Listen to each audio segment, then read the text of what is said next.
Në verën e vitit 2022 përfundoi rikonstruktimi i kopshtit zoologjik këtu në Tiranë. Sot, 2 vite pas rihapjes, ndonse është shtuar në një kafshë re, gjendja mbetet po e njëjtë. Më shumë se sa një vend për mbrojtjen e kafshëve në rrezik, kopshti zoologjik është kthyer në një argëtim për turistët. Ti Cristo mi buca. Se racconta, guarda come ti guarda male. Secila prej kafshëve ndodhet në hapësirën për kace, por edhe pse paralajmërimet për vizitorë ndodhen thuajse kudo nëpër kopësht, ato nuk lexohen prej tyre.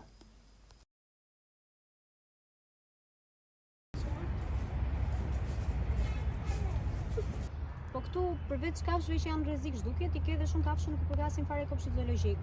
Kishe kuaj, kapula, kadele, dhe shumica e tyre nuk janë madje, nuk rinë as brenda, ti shohësh gjatë ditës, dalin edhe jashtë kufive që kanë kafshët këtu.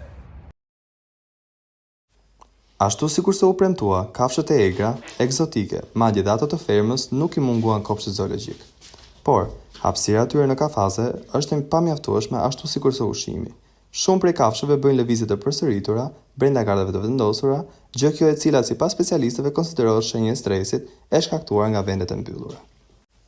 E sikur se u tha që për fjalimin të mbajtur gjatë inaugurimit, ky vend vërtet ju dedikuar argëtimit të fëmijëve më shumë se sa kafshëve, ndonse ky vend u përket atyre.